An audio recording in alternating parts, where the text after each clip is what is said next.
Well, God bless you one and all. Welcome back to the Bishop's Corner. And of course, my name is Bishop Dr. Herbert N. Scott, the Chief Prelate of Liberty Hall, Cathedral of Praise, right here in the heart of Brooklyn. And certainly tonight, we want to shout out to the visionary of the Bishop's Corner, Philip Reed, who is affectionately known as Dr. Phil. And certainly, Dr. Phil is doing a tremendous job. Well, tonight we are blessed. We have a great topic that we will be dealing with. However, before we go there, let me just make some introduction at this time to those that will be on discussing this topic. First of all, we're happy to have the only female that's on tonight, and we're so happy to have Tatiana Rennie with us. Can we make her feel welcome? And certainly we are, thank you very much, lady, to be weighing in with us tonight. Certainly it's a pleasure. Next, we want to thank the Lord for the apostle, known affectionately as a little brother. Apostle Lucian Roas is back with us. My friend, it's a pleasure to have you once again on the Bishop's Corner. And then we want to thank the good Lord for Leroy, that's back with us. Lance Yancer, that's with us. Can we make him feel welcome? Certainly, young man, it's a pleasure once again to have you on the Bishop's Corner. And then we want to thank the good Lord for Rashawn Trower, that's with us tonight. Can we also make him feel welcome? I think we also have, is it Barbara D. Clark that's coming on with us? Is she on tonight with us? Okay. However, tonight we are dealing with a beautiful topic. However, before we should go into that, I believe that there is a video to be played. So at this time, we'll be asking Philip Reed just to weigh on in and do what he does best. Phil, it's in your hands.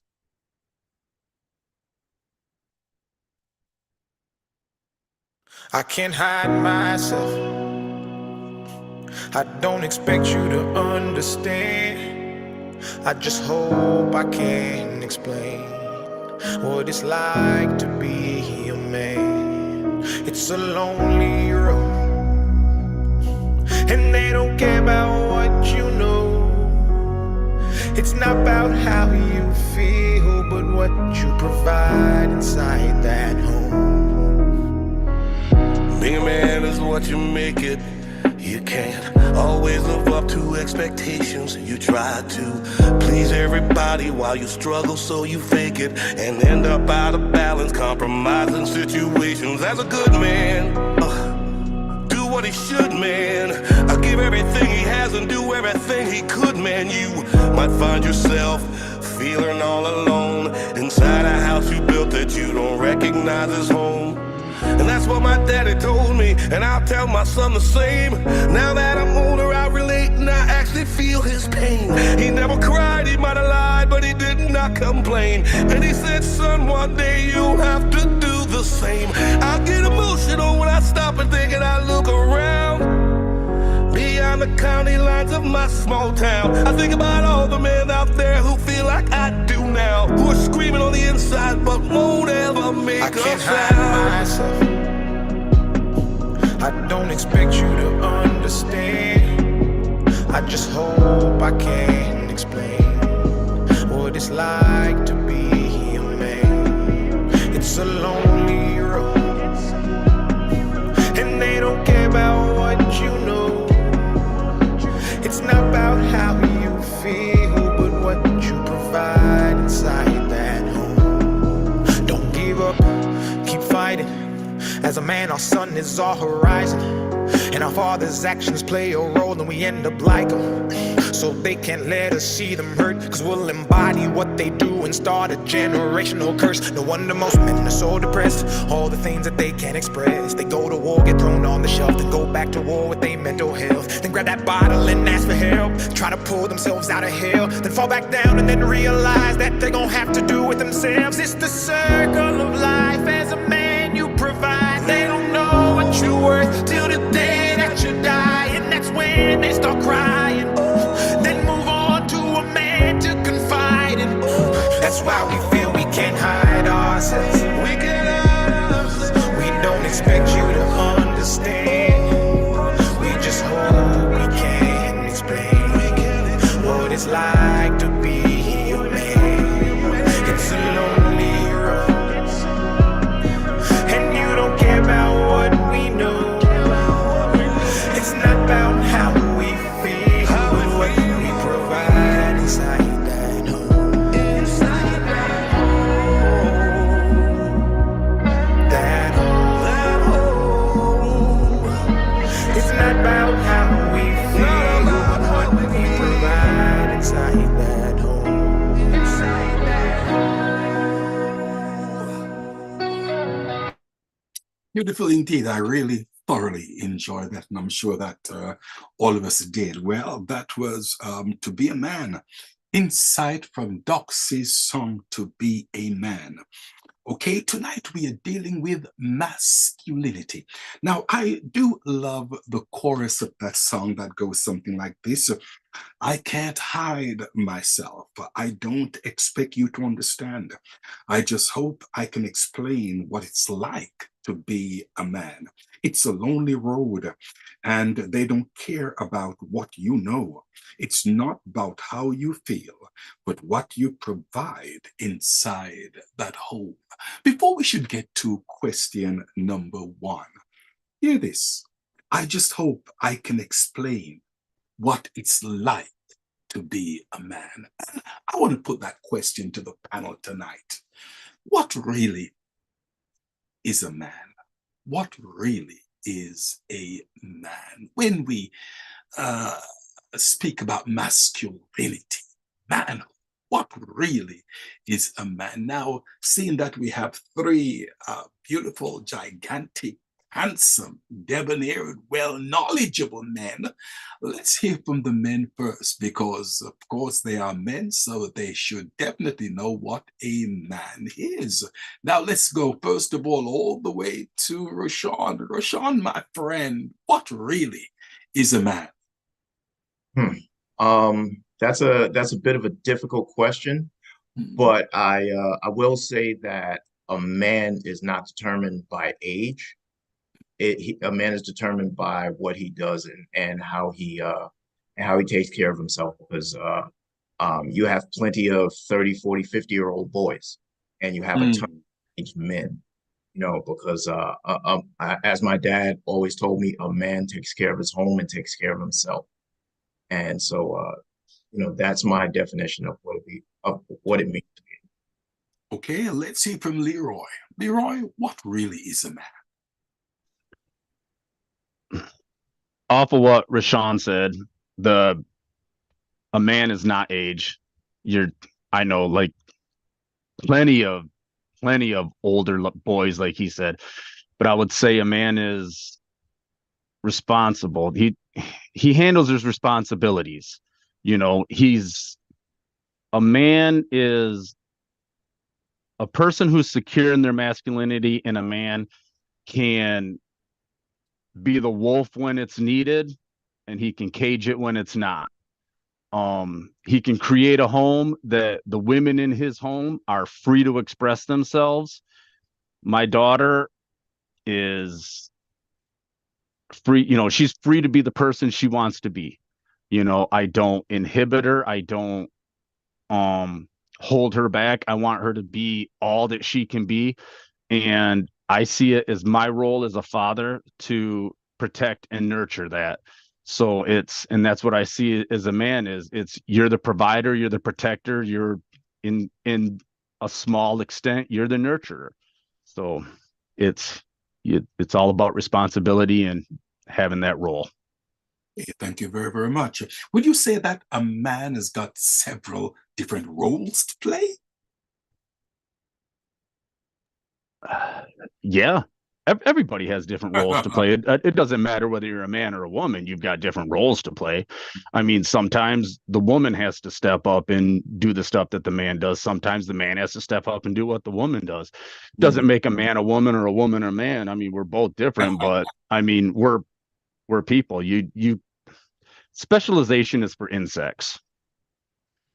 So Thank you very much. Okay, we are so honored to be blessed with the presence of Drew. Drew Dorani, I believe it is. Okay, Yes. with us tonight, and can we just make him feel welcome? Certainly, it's a pleasure to have you with us, young man. Okay, okay. Now, the words of the chorus is this: I just hope I can explain what it's like to be a man. Apostle, what is it like to be a man? What really is a man? You're muted. A man is a powerful force for good, and he embraces responsibility because when God made man in the beginning in the Garden of Eden, Adam was supposed to take care and be the leader. So I would say a man is I use the three P's. He's a protector. Mm-hmm. He demonstrates strength. He's a provider. He's the breadwinner. He's the priest. He's the spiritual leader. And there are so many other attributes. But like earlier, Leroy was saying he don't cry, but we show our emotion in different ways, and we just can't paint it with a broad brush. Depends on our upbringing, our childhood experiences. Sometimes we could express our emotion in different ways. It doesn't mean you're wrong or right, but some men do cry, but we see crying as sometimes as a sign of weakness, not necessarily so. A man can love, a man can do the dishes, a man can change a pampers. That doesn't make him less of a man. Oh, man. Thank you. Okay. Thank you, young man. I really enjoy that. Okay, Drew, I know you just came on, but seeing that you are indeed a man, okay, what really is a man? A man's a caregiver. A man is somebody you can lean on when you need somebody to lean on. A man is somebody you can count on when you need somebody to count on. A man is somebody you can believe in when you need somebody to believe in. And a man can be whomever he needs to be in order to serve in kindness. Okay, okay, well said indeed, young man. Okay, now the only lady that's on the panel tonight, and definitely she is not a man. She is not a man. That is Tatiana. Okay, now Tatiana, if anyone knows what a man is, I'm sure Tatiana does. Tatiana, the question is, what is a man? Well, I like the definitions and how you all gave your,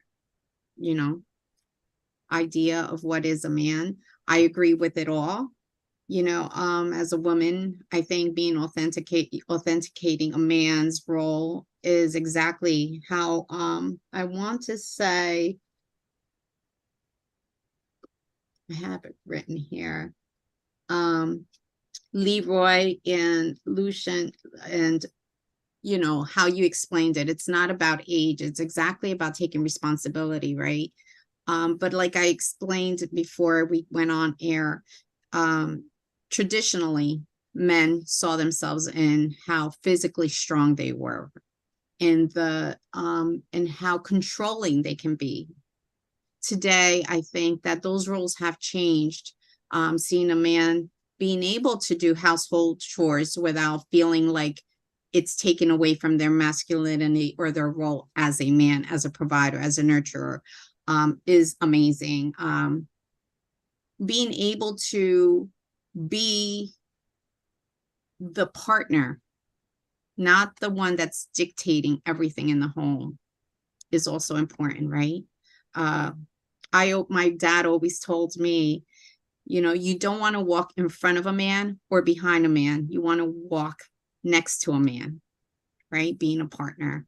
So for me, that would be the ideal, definition. Someone that is my equal, someone that I can talk to, lean on, or also be the rock when they need to lean on. I do find strength in a male's vulnerability. That is something that for me is essential and integral and a really vital part in a man's, way of communicating with a woman, especially because sometimes you have to pull out the words from a man when they're going through something. I heard before some men don't like to burden their other half, right? But sometimes it's not about being a burden. It's how we can not facilitate, but be there and, supporting that man, maybe even help, in whatever it is that they're going through. Just like we want to feel that we can turn to them if we needed to, right? I think that men also feel like in some ways being a protector means I can't, disclose everything. What are you protecting us from? I think it's very important in a relationship. Tatiana, just a quick question. Would you say that the definition of a man has changed in the last 50, 60 years? Yes, I do. And it's important to say that the roles of men and women have changed. In the video that we saw, I saw military men, first responder, the firefighter being a man, the parent being a man, and obviously this topic is about a man's, role and how they are defined. However, women go through similar things as well, coming from a male dominant career as in law enforcement.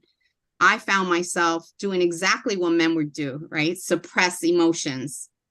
You weren't able to express yourself in that realm. So it's almost infectious.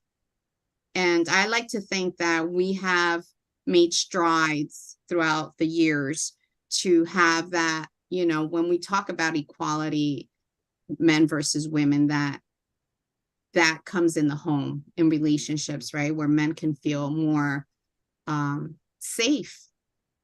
And I think in this video, there is a need for perhaps a safe environment for men to be able to express themselves, right? Instead of suppressing emotion. There is a need for that. So, yes. Okay.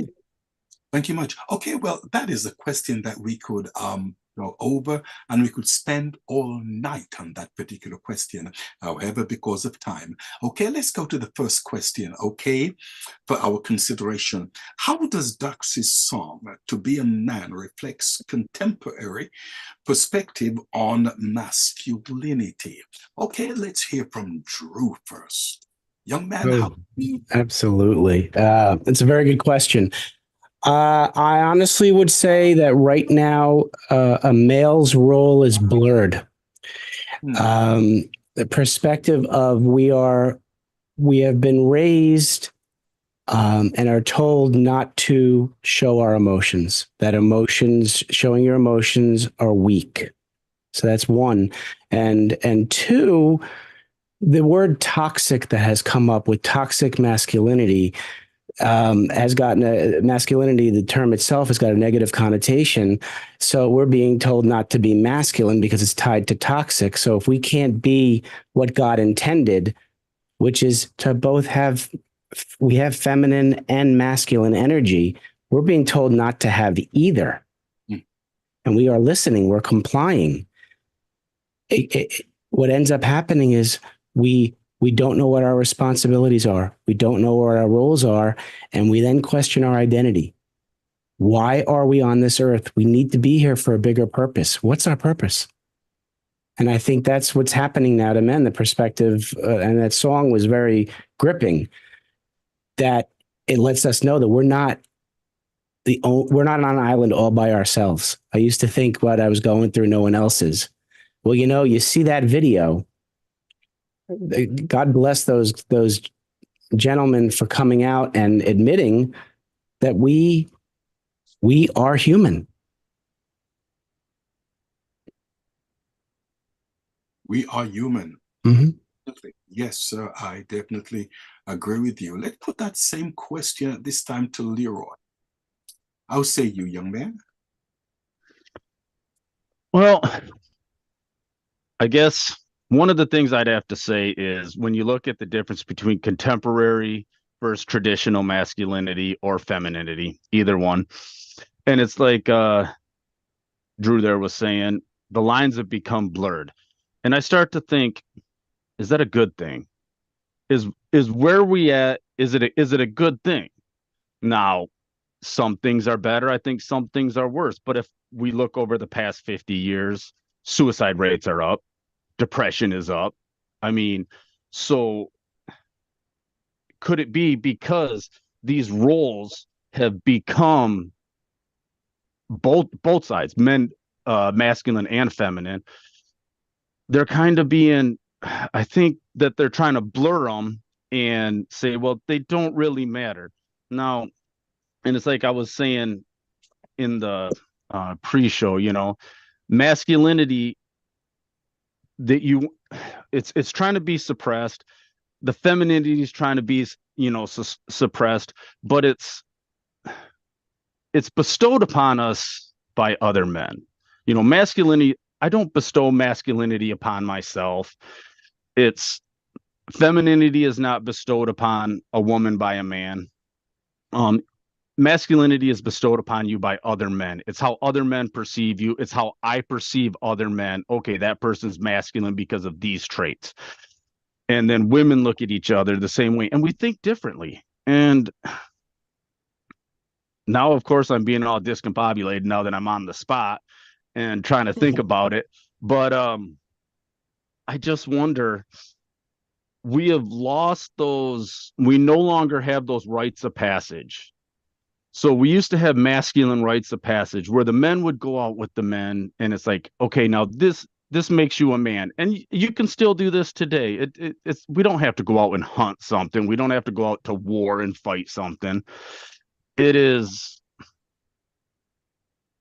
something as simple as a father sitting down with his son, an uncle with his nephew, and saying, these are the responsibilities of man.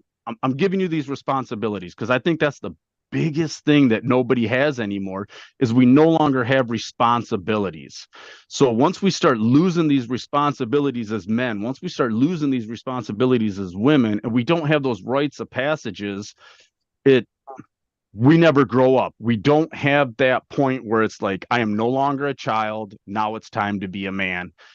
And I think we really need to get those, bring those rites of passages back. I think it would really help. It's because otherwise people are confused. They're confused about masculinity. They're confused about femininity. And then they just start blending the two. So, hopefully my train of thought gets better later. Well, let me ask you a question, Leroy. Okay, yeah. I've heard what you said. Now, if you were a woman, okay, and you were looking for a man, okay, what would you really be looking for? If I were a woman, what would I be looking for in a man? Yeah. You've lived as a man all your life. I have. So I would probably want somebody that could provide, that was a good provider. Obviously, nobody wants to be broke.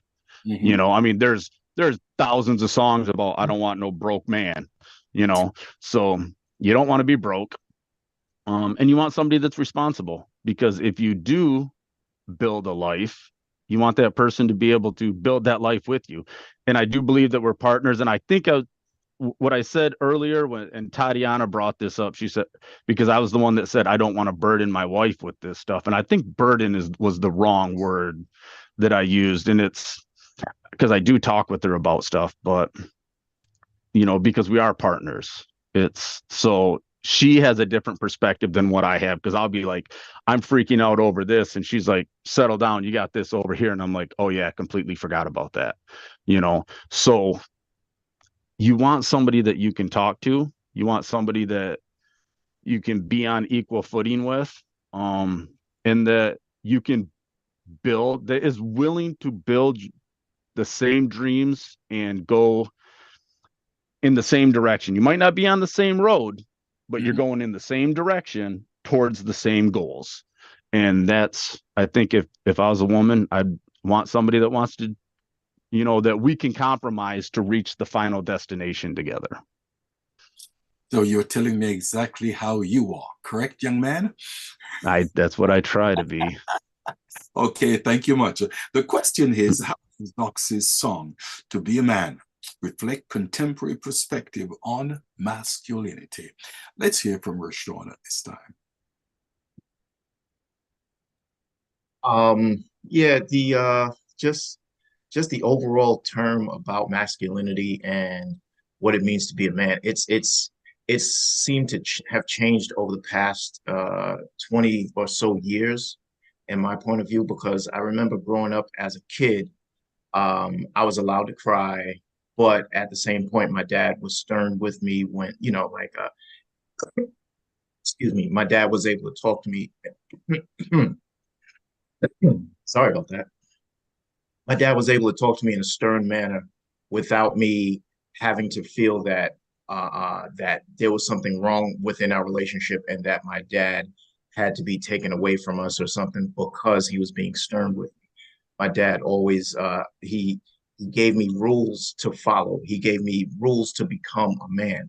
He gave me a straight line to walk towards. Whenever I would get off that path, he would bring me back, be it with whatever way that he chose to discipline me, be it verbally, or just having a sit down conversation like we're doing right now.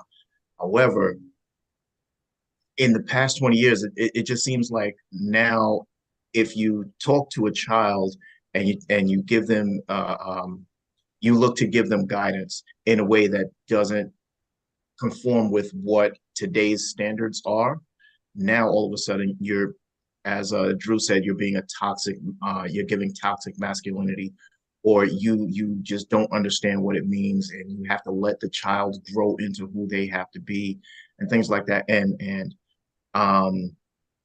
I remember with my children I'm sorry if I'm all over the place, but I remember with my children growing up, I was similar to my dad, where I was a stern communicator. And, when they were really, really young, when they were, in their formative years, because I would always tell my wife, if I'm not stern with them now and give them the rules, then someone else will do it when they become a teenager or an adult. And it won't be out here in the free world. It'll be behind bars or someplace even worse than that. So as a man, as a father, it was my duty to place my children on the straight path. And I didn't let any outside interference in. And that was a part of my manhood and something that I had to grow into. So that's another part of being a man, just raising your family, setting your ground rules, and just creating amazing humans to go on and let the population. Okay, you said something very interesting, that it seems as if masculinity has changed. Question, young man, what can we do then to promote healthy masculinity? What can we do to promote healthy masculinity? I believe in it. It takes a village to raise a child. So sometimes we don't always, unfortunately, we don't have that nuclear family where the father and the mother are living together at all times. As a mother, you cannot disparage the child's father to the child. As a father, you can't disparage the mother to the child. And even better than that, as an uncle or an aunt or godparent, which I am, you have to take that kid under your wing and do everything you can to show them that there is more than just what they see. The world is a big, beautiful place, and there are tons and tons and tons of things that you can do, and just open up their worlds and just show them everything that you can. Okay, thank you much.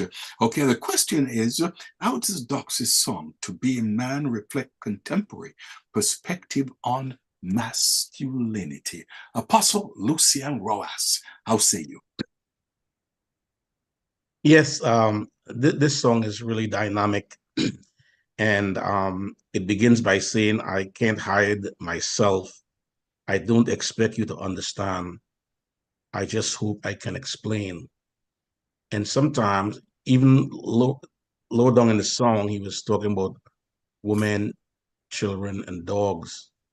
And sometimes men can feel that they come number four in that regards. But I think in this song, the man was crying out to be understood, to be understood.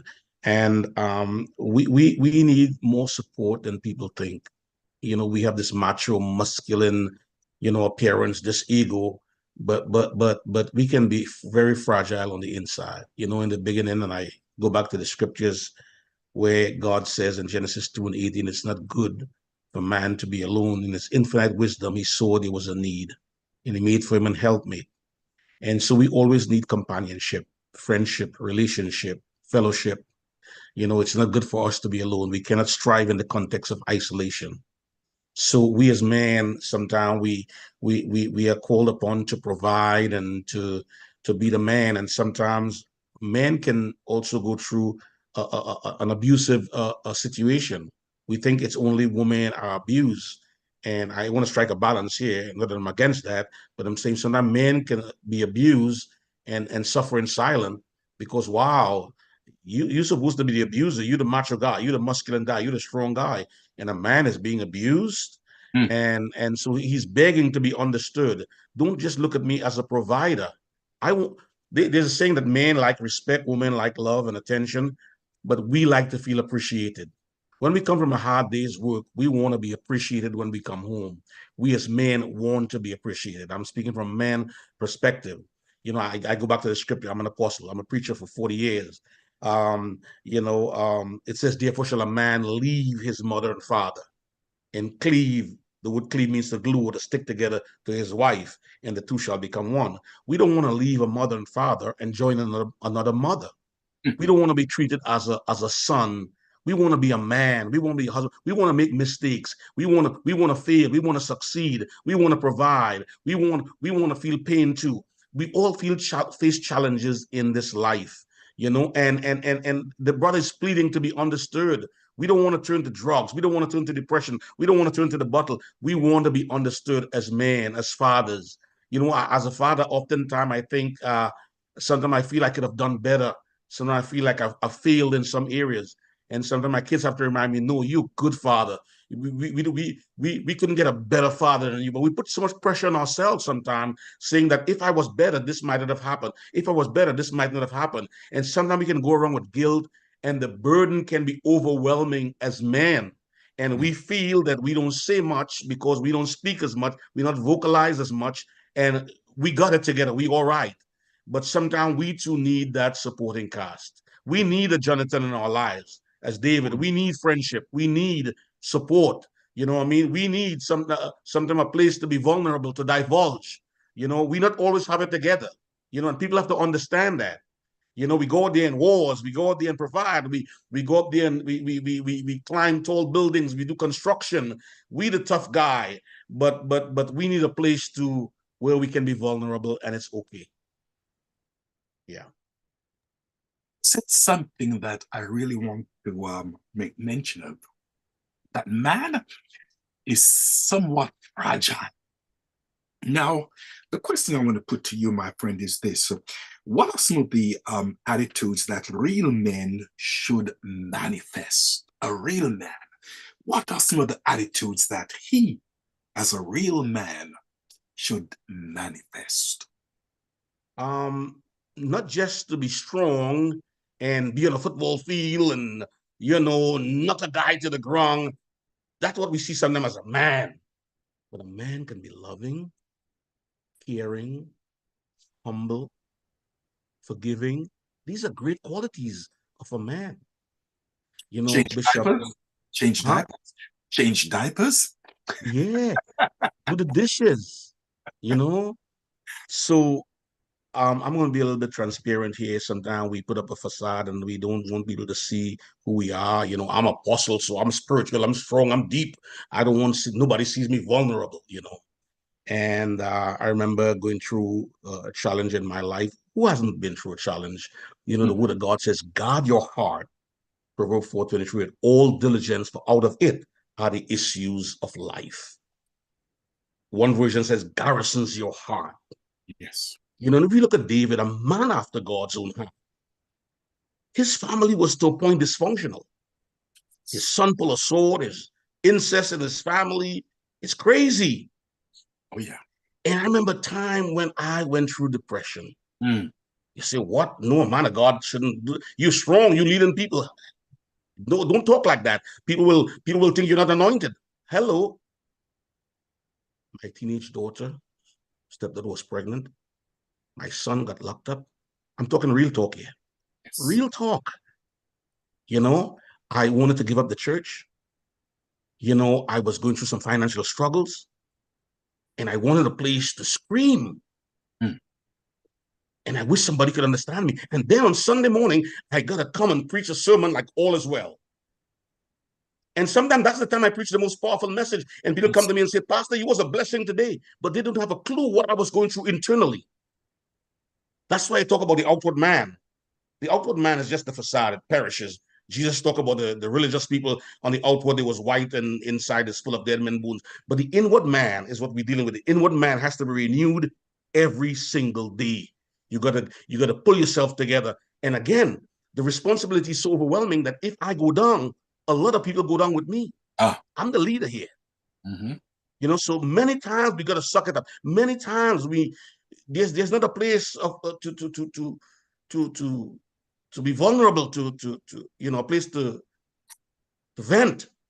You know, so I really pray for men, and I want to encourage men. And remember, I say this and I close. The enemy is always after the seed. The man carries the seed. He wanted to kill Moses as a child. He wanted to kill Jesus as a child. The man who is the leader, if he goes down, I mean, a lot of people can go down with him. So sometimes we gotta pull our resources together. That's why it says iron sharpened iron. That's why I like fellowshipping with men, encouraging men, speaking to men. How you doing? What's going on? You know, I mean, we need men talk sometimes. Amen, and that's so important. Okay, well, let's hear now from Tatiana. As a woman, she knows everything pertaining to man. Let's hear no, Tatiana. by far. Well, I want to begin by saying, you know, Apostle, you are spot on. You actually threw out a lot in what you just said. There's so many elements and factors to a man, right? The masculinity of a man. I want to begin by saying you're right about a man putting on a facade. I like to use faces we see, hearts you don't know in general, but it applies. So I will say here in this platform. However, I do agree with you because men suppress and they put on a facade many times.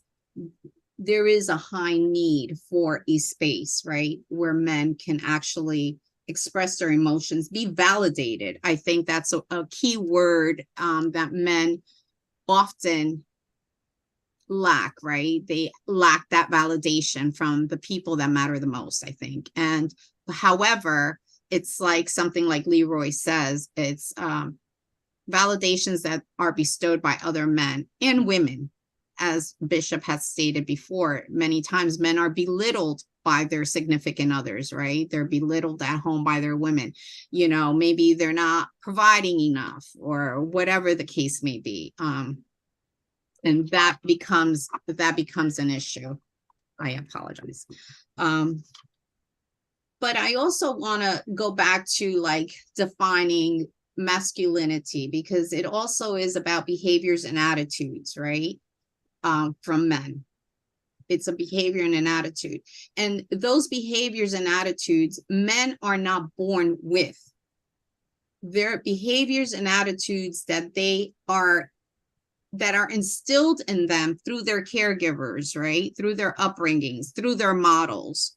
So, in essence, if we're talking about men, I am a single parent and I raised two men.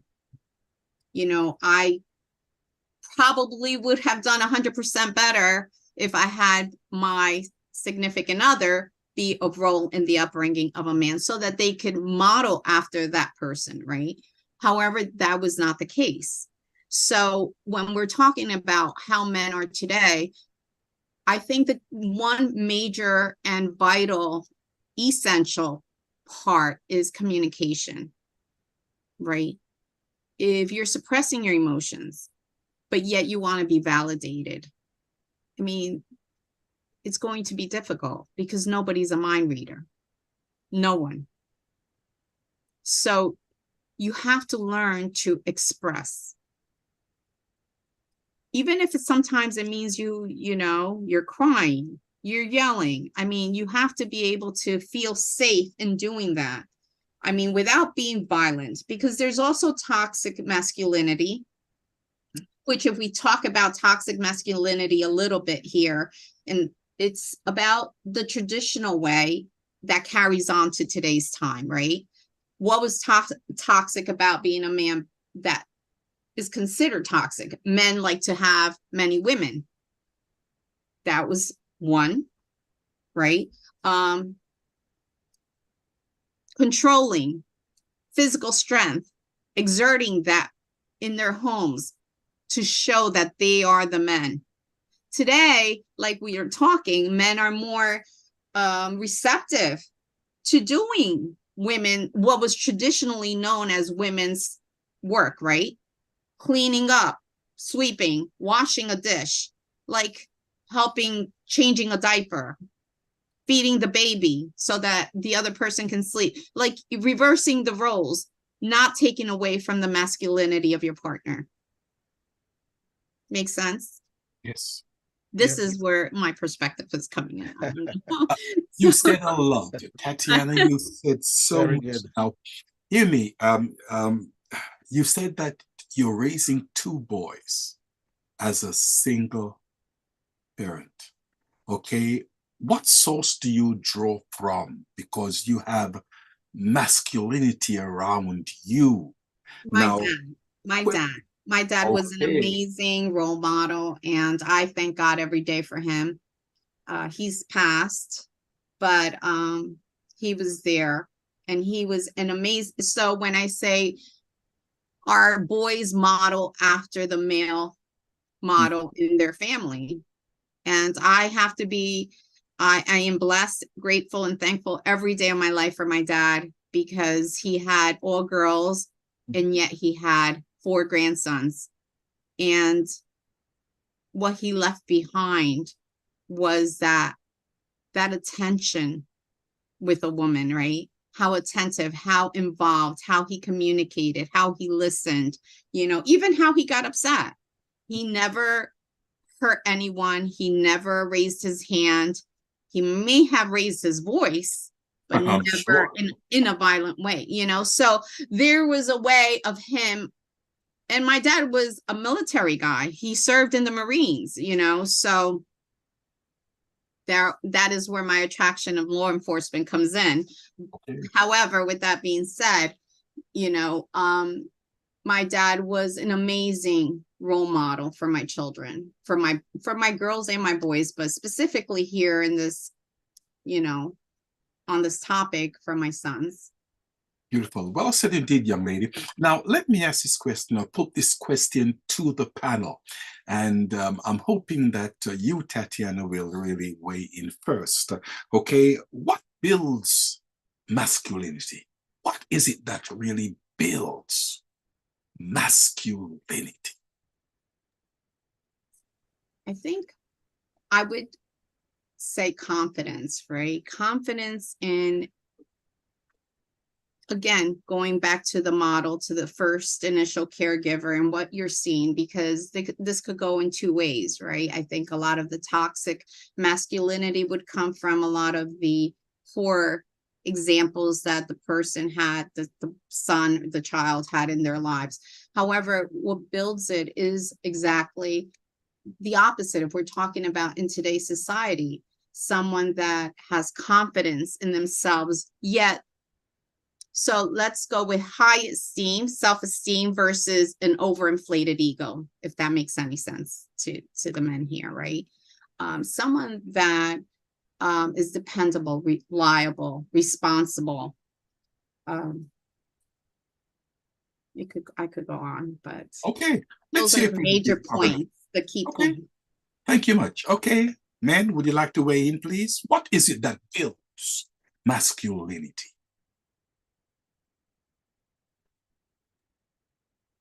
I'd be happy to chime in. Take the word masculinity and look at the first four letters. And what are those first four letters? Mask. Remove the mask. Be authentic. Be who you are. Don't care what other people think about you. Be a good person.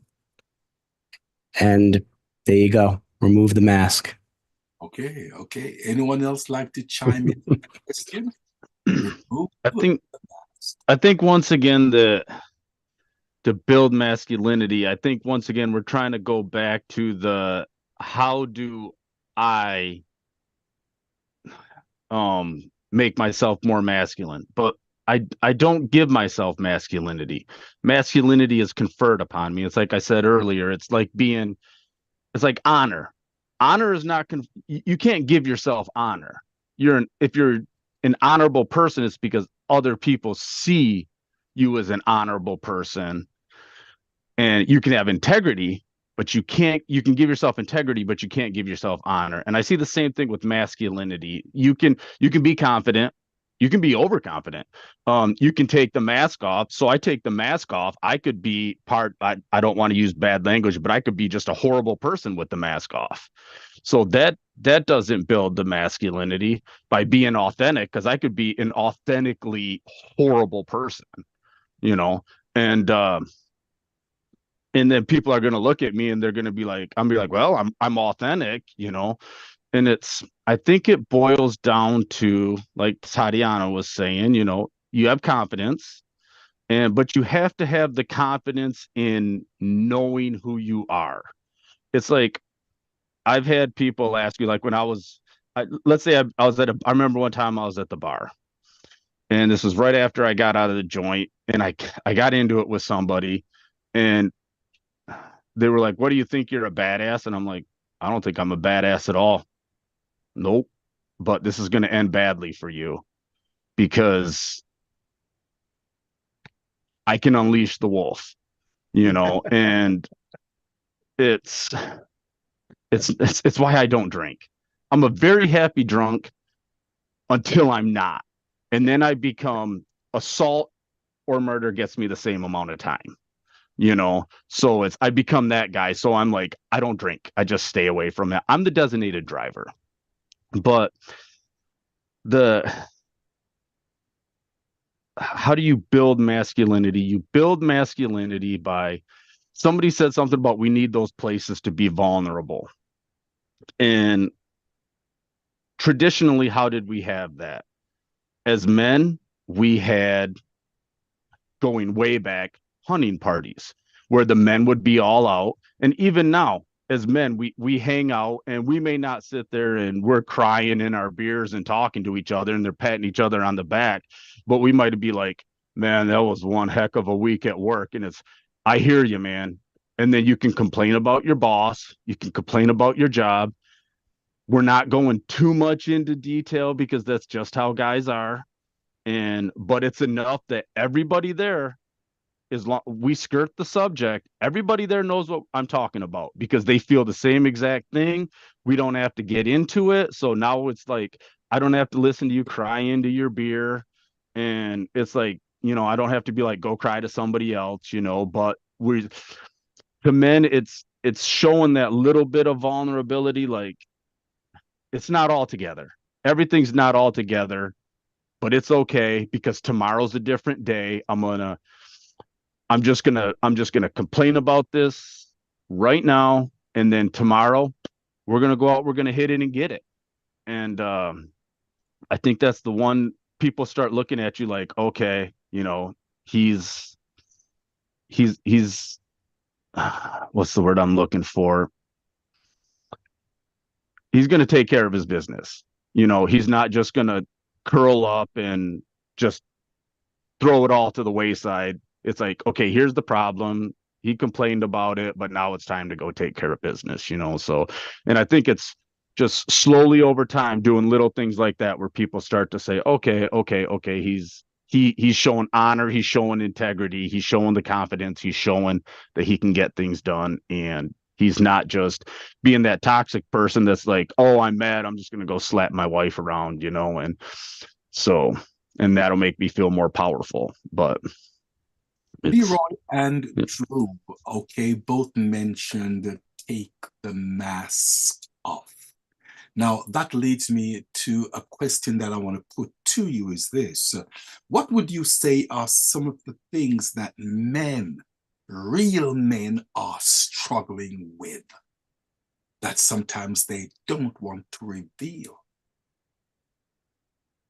Take the mask off. What are we struggling with? I'd say sometimes. Oh, Okay, go ahead. Sorry. No, go no, ahead. no. Go ahead. Go ahead, Apostle. Well, I want to simply say that I like your perspective, Leroy, because even though it's the Bishop's Corner, we have someone that is not into, let's say, born again, but we are all men. We want to hear things from both side of the aisle or both perspectives, so to speak. So I'm cool with you talking about certain things. Anyhow, one of the things I usually say in my church, and sometimes I get a pushback for it, is that in our church is a no judgment zone. And the deep spiritual ones look at me like, are you compromising? No judgment zone. Are you calling out sin? And yes, there ought to be guardrails and boundaries. And I will never call evil good, or I will never call right wrong. But at the same time, I think we can be too judgmental. And sometimes I'm scared to open up to other pastors. They mightn't invite me back to preach. If I tell them I have a marital problem, they'll say, you're not a man of God. So now the unexpectation is unreal. And look, I believe in holiness. And by the way, holiness is from the heart, not a long dress 2 inches over your ankle. You could have a long dress and still be unforgiving and still flowing in malice and envy. Bro, trust me. So what I'm saying is that sometimes we are afraid to share with other men what we are dealing with. And you may be surprised to know what we compress on the inside. And they say pressure bursts pipe. And I am glad when I could meet with somebody and let my hair down and say, bro, I feel this way. I'm tempted by this way. I'm struggling in this way. And we can be open, because sometimes we are scared to be open and vulnerable because we'll be judged to death. And I'm not endorsing sin and I'm not saying to compromise. I love God. I love God. I've been doing this for 40 something years. I could argue with you if you love God more than me. But I'm saying, is there a place where we can be transparent without being called out and thrown under the bus as men? Oh, yeah. I believe that all of us as men, we do struggle. There are things that we do struggle with. So my question is this: what would you say are some of the things that men do struggle with? And we do have 4 men on the panel. Rashawn. So some of the things that men struggle with is just knowing how to love their partner in the way that their partner wants to be loved. Because like some people have grown up in a different way. Some people may have grown up in a very affectionate household, whereas some people may have grown up in a household where, the words "I love you" were never uttered. And if you are a person who grew up in that household where there were always hugs and kisses and "I love yous," and then you don't get that, even though you love this person, it's really, really hard to deal with. And you may express it from time to time, but it's one of those things that because you love the other person, you may have to suppress that want, that desire, things. So just one of the hardest things to suppress, or that we do suppress, is knowing how to love the people around us the way that they want to be loved, not the way we want to be loved, but the way they want to be loved. So then we can conclude that the masculinity does not mean that we are not struggling, because I'm sure that all of you, now I don't know about the lady now, that's different. She's not a man, thank God for that. Okay, but we all as men do struggle. Now, unfortunately, we only have 3 minutes left. We can't even touch question number 2. Well, we have certainly said a lot. We have heard a lot. My last question to the panel is this: what should we take away from this conversation tonight? What is it that we should really take away from this conversation that we've just had? Rashawn, what should we take away from tonight's conversation? Just because you're a male doesn't make you a man, but being a man is much harder than it looks. We put on that mask so that you think it's easy, but trust me, once we pull that mask off, we are no longer these handsome, debonair, well-dressed, well-spoken men that you see in front of you right now. We are broken up inside at times, and beautiful. we do a great job hiding it. Thank you, sir. Okay, Drew, what should we take away from tonight's conversation? Well, it's healthy to keep this conversation out. We got to have this conversation, and you're providing a platform to have it. And I want to see this being the norm rather than the occasional discussion, because tired of the way things are now. We need to unite, and there's too much divide in this country, and men need to just be happy who you are and just be yourself. I'm telling you, just be yourself. Just be yourself. Thank you very much, young man. Okay, let's hear from Leroy. What should we take away from tonight's conversation?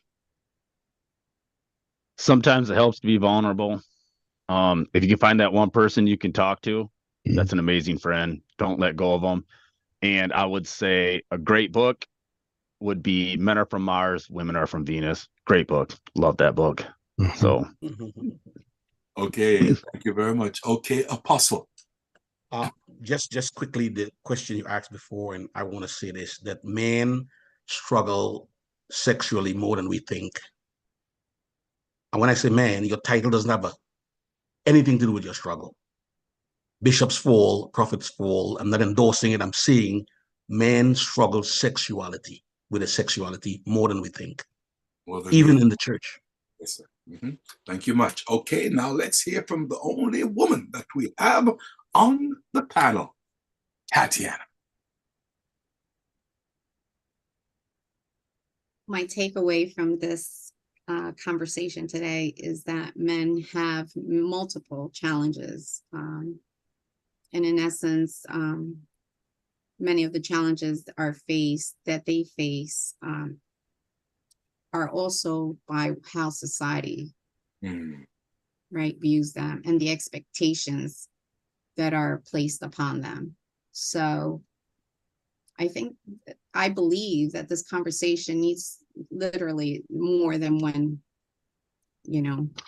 day to talk about 1 hour. There's just so many elements to male struggle. It does begin in the home, though. It begins by the models, right? So in an effort to bring about advocacy to the male struggles, it literally has to begin with the changes in the home, right? What challenges were faced traditionally, and how they're evolving to make it better, right? So what changes are taking place in order to address those challenges for our young boys? This is a very, I find this very educational and very important, as a social worker, to even hear from all of you and your struggles, because it also brings light. It enlightens me when I'm listening to a client that's a male, understanding their perspective better. So thank you all for your input. Thank you. I look forward to hearing more. Okay, great. I love it. Okay, one of the things I do know is that men, we are very proud. And it's important we take the mask off. Well, certainly we want to thank the Lord for Tatiana, that's with us tonight, the Apostle Lucian Roas, that's with us tonight. Thank the Lord for Leroy Jansen, that's with us. Thank God also for Rashawn Trowers and Drew Durrani, that's with us tonight. Listen, it was a pleasure to have you on the Bishop's Corner. This time, Dr. Phil, it's in your hands, sir.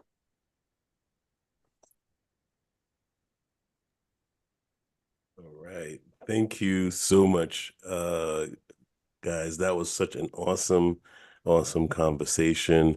I just want to make sure that everyone is aware that we will be Liberty Hall Cathedral of Praise is going to be having taking a trip out of town to a great place called Dubai. And they're opening it up to the public to be able to join them on this journey. So we will be placing the information on the BCI-TV website, so you can get in touch with whomever needs to set you up for this. I think you can pay less when you do a group trip, right, Bishop? Yeah, Yep. so I want to make sure everybody kind of like knows about that, as well as June 1st. I think Apostle Rojas is still having an event on finances. Am I right, Apostle? Yes, it will be a breakfast, and it has to do with financial empowerment. And by the way, just last month, April month, was Financial Literacy Month, and gosh, know how far we're lagging behind in that area. We need insight so much. Yeah. What's the address for that? It's 1673 Dean Street, and that's in Brooklyn, New York, on June 1st at 9 a.m. And it's only $25, but you'll be getting about $25,000 in information. Awesome. So thank you, guys. Thank you, panel, for joining us for this conversation. I'm hoping to keep you all for the whole month, because we're going to be talking about this for the month of May, and really want to make sure we get this conversation out. So thank you guys for watching, and we'll see you again, same time, same channel. Take care.